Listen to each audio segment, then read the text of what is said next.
Gloire soit rendue à celui qui est assis sur le trône, Yeshua HaMashiach. Et c'est de lui que nous parlons tous les jours, parce que c'est celui qui nous a donné l'assurance de tout ce que nous sommes tentés de vivre. Nous sommes dans un monde, Jésus-Christ avait dit à notre Dieu, il a dit, ils sont dans le monde, je ne prie pas que tu les enlèves du monde, mais je prie que tu les gardes, que tu les gardes. Nous sommes encore dans ce monde rempli de toutes sortes d'atrocités, rempli de toutes sortes de mots, les choses que nous ne pouvons pas imaginer. Et nous continuons de voir beaucoup de choses qui dépassent l'entendement humain. Mais toutes ces choses ne sont pas nouvelles aux yeux de notre Dieu, seulement que souvent, parce que nous n'avons pas notre racine dans la parole, nous n'avons pas pris nos temps pour étudier les prophéties concernant les derniers temps et les derniers jours. Certains événements nous effrayent.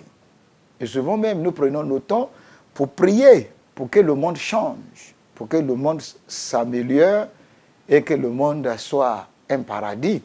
Mais nous avons oublié que Dieu avait soumis et assujetti la terre à la vanité et à la corruption jusqu'à ce que la terre sera libérée de ses oppressions. C'est pourquoi dans ce programme intitulé Apocalypse, nous vous enseignons les choses qui se passent dans les derniers temps et l'attitude que nous devons développer. L'attitude que nous devons développer. Dans nos enseignements précédents, nous avons déjà fait ressortir que dans les derniers temps, il y aura certainement des difficultés. Il y aura l'abomination, la perversité. Le système de ce monde, le gouvernement de ce monde sera corrompu vers la fin. Parce qu'un jour arrive, je prendrai un bon moment pour enseigner sur ça, des événements qui doivent se succéder avant l'arrivée de notre Seigneur Jésus-Christ.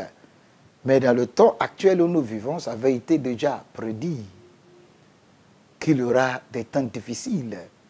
Et à un moment à l'autre, nous savons que la trompette va sonner. La trompette va sonner. Je parlerai de la raison pourquoi la trompette va sonner bientôt. Je parlerai de ça. Et je vais aussi parler des 7 ans de tribulation. Et je parlerai aussi de l'arrivée de Christ.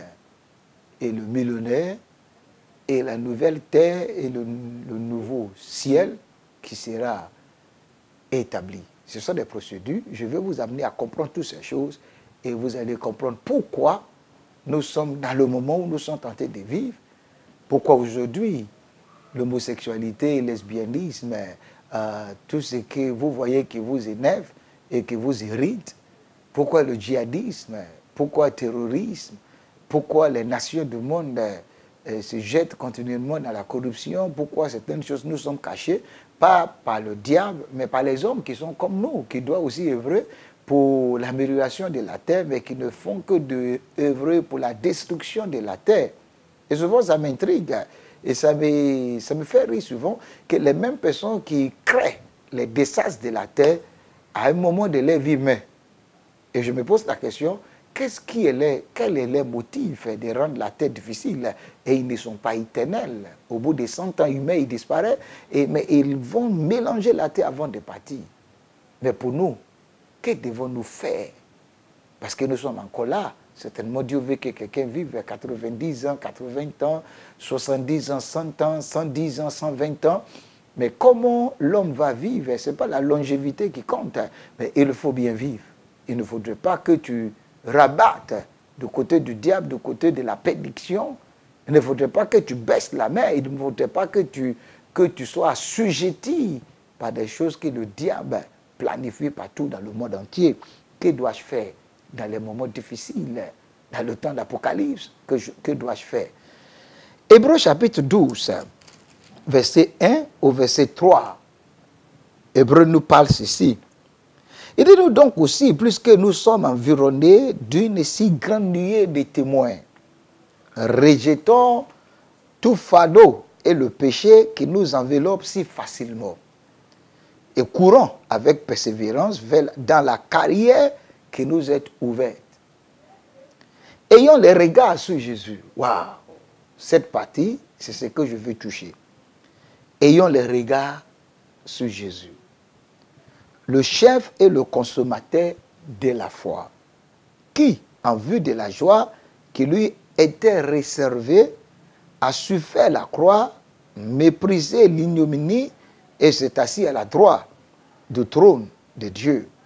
Considérez en effet celui qui a supporté contre sa personne une telle opposition de la part des pécheurs, afin que vous ne vous lassiez point l'âme découragée. Ayez le regard sur Jésus. Ayons nos regards sur Jésus. Quand les temps difficiles s'installent dans nos vies, le seul conseil que l'Hébreu nous donne est que nous devons avoir nos regards fixés sur Jésus. Ayons les regards sur Jésus. Ayons les regards sur Jésus dans les moments difficiles. Que veut dire ça? Que veut dire ayons les regards fixés sur Jésus? Regardons dans le livre des Actes des Apôtres, chapitre 2. Actes des Apôtres, chapitre 2, verset 25. Acte 2, verset 25, ce qui nous a été dit, ayant le regard sur Jésus. Verset 25. Il dit qu'à David dit de lui, tant bien que Jésus-Christ n'était pas encore venu, tant que Jésus-Christ n'était pas encore mort et ressuscité, David avait parlé de lui. Il dit qu'à David, permettez que je lis à partir du verset 22, pour mieux comprendre, à partir du verset 22, Acte chapitre 2. Homme Israël, écoutez ces paroles. Jésus de Nazareth, cet homme à qui Dieu a rendu témoignage devant vous par les miracles, les prodiges et les signes qu'il a opérés par lui au milieu de vous, comme vous le savez vous-même. Cet homme livré selon le dessein arrêté et selon la préscience de Dieu, vous l'avez crucifié. Vous l'avez fait mourir par la main des impies. Dieu l'a ressuscité en le délivrant des liens de la mort, parce qu'il n'était pas possible qu'il fût retenu par elle. Car David dit de lui, je voyais constamment le Seigneur devant moi, parce qu'il est à ma droite, afin que je ne sois point ébranlé. David qui n'était pas dans nos temps, David qui avait existé avant l'arrivée de Jésus-Christ, disait que dans sa souffrance, dans ses difficultés, dans tout ce qu'il avait traversé, il ne voyait pas Dieu, mais il voyait constamment le Seigneur. Il voyait constamment le quatrième homme dans la fournaise d'Adam, si vous vous souvenez. Il voyait constamment le Fils de Dieu, Seigneur, Jésus-Christ. Et c'est ce qui lui avait donné le courage, la force, l'audace et tout l'encouragement qu'il faut pour vaincre ses ennemis, pour rester digne en tant qu'un roi. Donc, nous aussi, nous devons avoir nos regards pleinement fixés sur lui. Daniel, Shadrach, Meshach et Abednego, même les hommes comme Mardochée, ont traversé les moments difficiles, Esther, mais ils voyaient constamment le Seigneur devant eux. Donc, ayant nos regards fixés sur Jésus-Christ veut dire, ayons constamment nos regards fixés sur Jésus-Christ. Dans chaque situation de nos vies, il faut que nous arrivions à voir Jésus. À voir Jésus. Je bénis le Seigneur pour beaucoup de personnes qui ont dit qu'ils ont vu Jésus. Ils ont vu Jésus-Christ apparu, soit dans les songes, soit en réalité. Malheureusement, j'ai prié depuis des années pour que je puisse voir Jésus, mais je ne l'ai jamais vu. Mais si je ne vois pas Jésus-Christ physiquement comme les autres l'ont vu, mais il y a certaines choses que je devais voir et qui me donnent l'assurance que Jésus-Christ, si je peux juste avoir la foi, si je peux me concentrer, si je peux croire en ce que Jésus-Christ a déjà fait, le diable n'est rien devant moi. Il y a 5 choses que Jésus-Christ avait fait en partant sur la croix de Golgotha, en venant d'abord sur la terre, en partant sur la croix de Golgotha, en descendant de la croix dans le tombeau, par sa résurrection et aussi par sa position qu'il occupe présentement au ciel. Il y a 5 choses. Et aussi longtemps que je crois à ces 5 choses, je n'ai pas besoin que Jésus-Christ vienne apparaître à moi. Parce que toutes ces 5 choses sont finales. Toutes ces 5 choses nous donnent la victoire absolue sur le diable. La première chose est que Jésus-Christ, par sa vie, avait détruit complètement les œuvres du diable sur la terre. Jésus-Christ, par sa vie terrestre, quand Christ était là, il avait détruit les œuvres du diable. Tout ce que vous pouvez penser que le diable est en train de brandir contre nous aujourd'hui, Jésus-Christ les avait déjà tous détruits quand il était sur la terre. C'est pourquoi partout où Jésus-Christ allait, il frappait le diable. Il était à Capernaum, il était en Galilée, il était à Génézareth, il était dans tous les endroits et il détruisait les œuvres du diable. Par sa vie terrestre, il avait détruit les œuvres du diable. Regardons ça dans le livre d'Un Jean. 1 Jean chapitre 3. 1 Jean chapitre 3, verset 8. 1 Jean chapitre 3, verset 8. Il dit, celui qui pêche est du diable. Car le diable pêche dès le commencement. Le Fils de Dieu a paru. C'est-à-dire le Fils de Dieu, Jésus-Christ, est venu dans sa vie terrestre afin de détruire les œuvres du diable. Afin de détruire les œuvres du diable. Alors, Jésus-Christ a déjà détruit les œuvres du diable. Il avait détruit sur tout le territoire d'Israël. Il avait détruit sur tout le territoire de la terre. Alors, aussi longtemps que je mettrai ma confiance aux œuvres accomplies de Christ, aux œuvres accomplies de Christ, Christ avait détruit. Il dit, je vois Satan tomber comme l'éclair. Il dit, le prince de ce monde est jugé, condamné, jeté dehors. Alors, si je continue de voir Jésus-Christ qui fait ces choses, je n'étais pas là-bas quand il le faisait. En Israël, avec Jésus-Christ n'est pas mort, il est vivant. Si le diable vient devant moi aujourd'hui, Jésus-Christ va le condamner, il va le jeter dehors de ma vie. Je continue de croire que ce que Jésus-Christ a fait, il continue de le faire, il continue de le faire, il continue de le faire. Alléluia. Deuxième chose, la destruction de la puissance du diable par sa mort. Jésus-Christ avait détruit la puissance du diable par sa mort. Christ est mort, je porte la marque de sa mort. Par le baptême que je fais par immersion, je porte la victoire de Christ en moi. Je porte la victoire de Christ en moi. C'est pourquoi je vis une vie de la résurrection tous les jours. Une vie de la crucifixion tous les jours. C'est pourquoi le diable n'a pas l'autorité sur moi. J'ai mon regard fixé sur Jésus-Christ. Et si le diable pense qu'il est diable, il peut être le vrai diable devant ceux qui n'ont pas Jésus-Christ. Mais il est un faux diable. Un diable vaincu devant moi parce que Jésus-Christ l'a vaincu sur la croix de Golgotha. Regardons dans le livre d'Hébreux. Hébreux chapitre 2. Ce qui avait été dit au sujet de ce que je viens de dire.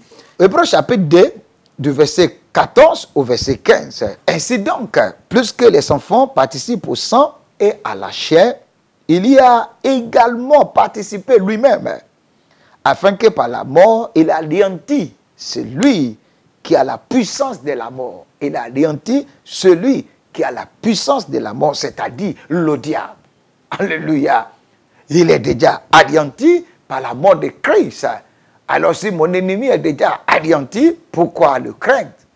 Pourquoi craindre la mort? C'est pourquoi l'apôtre Paul dit, je n'ai aucune crainte pour la mort. Pour moi, la mort est un gain.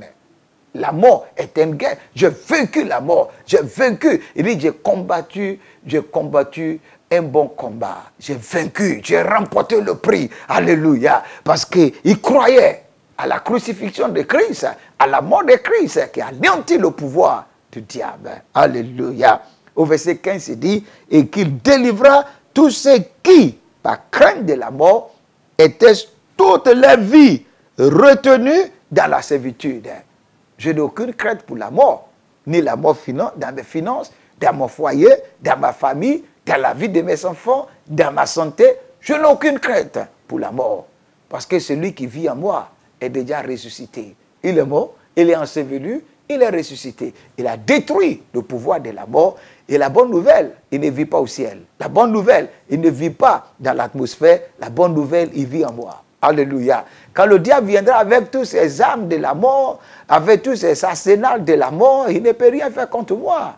Parce que celui qui a vaincu la mort, qui a triomphé sur Satan, habite en moi. C'est pourquoi je parle à la mort. Je n'ai aucune crainte. Il n'est pas seulement le maître de la mort, il est la résurrection et la vie. Je vais m'arrêter sur ce deuxième point. Et la prochaine fois, nous allons développer les trois autres choses qui nous donnent l'assurance que nous pouvons fixer notre regard sur Jésus-Christ. N'oublie pas cette parole. Ayez vos regards fixés sur Jésus. Non pas sur le geôlier qui avait pris apôtre Paul en otage, qui avait mis Paul et Silas en prison. Paul et Silas ne voyaient pas le geôlier, ne regardaient ceux qui les ont enchaînés, mais regardaient celui qui est ressuscité, que les liens de la mort n'ont pas pu retenir. Alors les chaînes des Romains, ils croyaient que ces chaînes ne peuvent pas aussi le retenir. Mettez votre confiance au Seigneur. Ayez vos regards sur Jésus-Christ. La victoire est assurée. Ce n'est pas peut-être, la victoire est assurée. Je suis très heureux de vous avoir enseigné pendant quelques minutes. Je vais vous encourager de rester accrochés à Jésus-Christ. Fixez votre regard sur lui. Il n'a jamais trahi quelqu'un. Il ne peut pas trahir quelqu'un parce qu'il ne s'est jamais reculé devant le diable. Quand le diable avait mené sa guerre dans le ciel, Christ l'avait chassé du ciel. Et quand Christ est venu sur la terre, il avait humilié, il avait cloué sur la croix. Alléluia. Et Christ est parti dans le tombeau, il a retiré les deux clés que le diable retenait. Christ ne peut jamais fuir devant Satan. C'est pourquoi, ayez votre regard sur lui et soyez conscients que celui qui est en vous est plus puissant que celui qui est dans le monde. Je serai très heureux si vous cliquez sur la cloche que vous voyez, abonnez-vous. Abonnez-vous pour recevoir des bons messages, des bons enseignements chaque semaine, à chaque moment. Aussi partagez. Partagez sur la plateforme que vous pouvez partager. Ça fera du bien à quelqu'un. Et nous espérons encore vous dispenser d'autres enseignements, surtout la continuité de cet enseignement la semaine prochaine. Que la paix du Seigneur soit avec vous. Amen.